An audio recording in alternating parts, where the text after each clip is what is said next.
ఆషాఢశుద్ధ ఏకాదశిని శయనైకాదశి అంటారు. ఆ రోజున శ్రీ మహావిష్ణువు యోగనిద్రలోకి వెళ్ళి తిరిగి కార్తీక శుద్ధ ఏకాదశి రోజున మేల్కొంటాడు. ఈ 4 నెలల కాలాన్ని చాతుర్మాస్యం అంటారు. ఈ కాలంలో యతులు ఎటువంటి ప్రయాణాలు తలపెట్టక ఒకే చోట ఉండి అనుష్ఠానం చేస్తారు. చాతుర్మాస్య వ్రతం ప్రాచీన కాలం నుండి హిందూ దేశంలో మునీశ్వరులు పాటిస్తూ వస్తున్న వ్రతం. చాతుర్మాస్య వ్రతం అంటే 4 నెలల కాలం అనుష్ఠించవలసిన వ్రతమనే అర్థం. కొందరు 2 నెలల కాలమే ఈ వ్రతాన్ని పాటించి అర్ధచాతుర్మాస్యం అనే పేరుతో చేస్తారు. ఈ వ్రతాచరణకు స్త్రీ పురుష భేదం కానీ జాతి భేదం కానీ లేదు. వితంతువులు, యోగినీలు మొదలైన వారెవరైనా చేయవచ్చును. ఇది హిందువులతో పాటు జైన, బౌద్ధ మతస్థులు ఉండే సమాజంలోనూ ఆచరణలో కనిపిస్తుంది. ఈ వ్రతాన్ని ఆషాఢశుద్ధ ఏకాదశి నాడు గాని, వీలు కాకపోతే కటక సంక్రాంతి లేదా ఆషాఢశుద్ధ పూర్ణిమ నుంచి విధిగా ఆచరించాలని చెప్తారు. ఈ చాతుర్మాస వ్రతం ఆచరించడం అనేది ఇటీవలి కాలంలో వచ్చినది కాదు. యుగ యుగాలుగా ఆచరణలో ఉందని భవిష్య స్కాంద పురాణాలలోని కథనాల వలన అవగతమవుతుంది. ఒకప్పుడు ఇప్పటిలాగా కాక 4 నెలల పాటు కొనసాగే ఋతువులు 3 ఉండేవట. అనంతర కాలంలో 2 నెలల పాటు ఉండే 6 ఋతువులుగా అవి మారాయి. తొలినాళ్లలో వర్ష, హేమంత, వసంత అనే 3 ఋతువులు మాత్రమే ఉండేవి. వర్ష ఋతువుతోనే సంవత్సరం ఆరంభమవుతూ ఉండేది. ఈ కారణం వల్ల సంవత్సరానికి వర్షం అనే పేరు వచ్చింది. సంవత్సరానికి 3 ఋతువులు ఉన్న ఆ కాలంలో ఒక్క ఋతువు ప్రారంభంలో ఒక్కో యజ్ఞం చేస్తూ ఉండేవారు. ఆనాటి ఆషాఢంలో చేసే యజ్ఞమే అనంతర కాలం నాటికి చాతుర్మాస్య వ్రతముగా మారి ఆచరణలోనికి వచ్చిందని పెద్దలు చెబుతున్నారు. చాతుర్మాస వ్రతం పాటించేవారు ఆహార నియమాలలో భాగంగా శ్రావణ మాసంలో ఆకుకూరలను, భాద్రపద మాసంలో పెరుగును, ఆశ్వయుజ మాసంలో పాలను, కార్తీక మాసంలో పప్పు పదార్థాలను విధిగా వదిలిపెట్టాలి. వాటిని ఆహారముగా ఏమాత్రం స్వీకరించకూడదు. ఈ ఆహార నియమాలన్నీ వాత పిత్త శ్లేష్మ సంబంధ రోగాల నుంచి కాపాడుకోవడానికి బాగా ఉపకరిస్తాయి.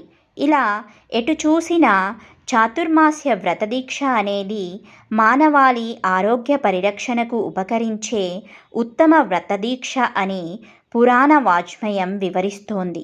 ఏకభుక్త మదశయ్య బ్రహ్మచర్య మహింసనం వ్రతచర్య తపశ్చర్య కృచ్ఛచాంద్రయానాధికం దేవపూజ మంత్రజపో దశైతే నియమాః స్మృతా.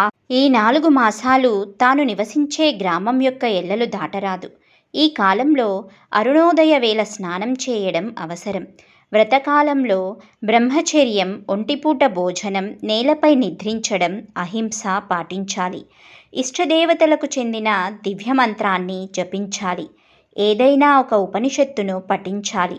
భగవద్గీతలోని కొన్ని అధ్యాయాలను కంఠస్థం చేయాలి. యోగా సాధన చేయడం శ్రేయస్కరం. దాన ధర్మాది కార్యాలు విశేష ఫలాన్ని ఇస్తాయి. ఈ వ్రతం సమస్త పాపాలను తొలగిస్తుందంటారు.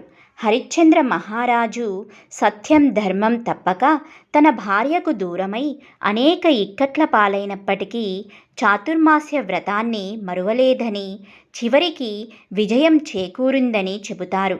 చాతుర్మాస్య దీక్షలో గోపద్మ వ్రతం గురించి పురాణ గాథలు వాడుకలో ఉన్నాయి. ఒకసారి కైలాసంలో శివుని చేతి మెత్తదనాన్ని చూసిన పార్వతి చేయి మెత్తగా మృదువుగా ఉండడానికి కారణం అడిగింది. పరోపకారం చేయడం వలన చేతులు మెత్తగా ఉంటాయని శివుడు చెప్పాడు. అందుకే ఎముకలేని చెయ్యి అని దానం చేసే వారిని వర్ణిస్తారు. పార్వతికి పరోపకార సేవ చేయాలనే కోరిక కలిగింది. మారువేషంతో భూలోకానికి వెళ్ళింది.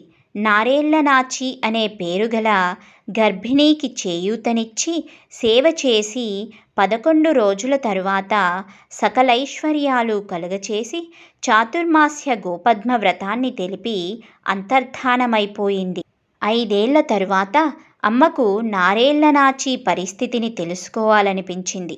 అప్పుడు నారేళ్ల నాచి గోపద్మవ్రత ఉద్యాపన చేసుకుంటోంది. పార్వతి ఓ ముసలమ్మ రూపంలో వెళ్ళి మంచినీళ్ళడిగింది. నారేళ్ల నాచి కోపంతో ఆమెకు బయట తొట్టిలో నీరిమ్మని తన వారితో చెప్పింది. అవమానపడిన పార్వతీదేవి తిరిగి శివుని దగ్గరకు వెళ్ళి ఆమెకు ఐశ్వర్యం లేకుండా చేయాలని కోరింది. అది సాధ్యపడదన్నాడు శివుడు. విష్ణువు తానేమీ చేయలేనన్నాడు. చివరికి నారదుడు వెళ్ళి నారేళ్ల నాచికి తెలిపాడు. తన అపరాధాన్ని గ్రహించిన భక్తురాలు వెంటనే పార్వతీ పరమేశ్వరులకు పాయసం, గణపతికి ఉండ్రాళ్ళు నైవేద్యం చేసి క్షమించమని కోరింది. అందుకు పార్వతీ పరమేశ్వరులు తన తప్పును మన్నించి ఆమెకు సకలైశ్వర్యాలు అందజేశారు. పరోపకారము, సేవాభావం, పరులను గౌరవించడం, చాతుర్మాస్య నియమాలు పాటించడం మానవాళికి ఎంతో శుభము, ఆనందము చేకూరుస్తాయని ఈ వ్రత వృత్తాంతం.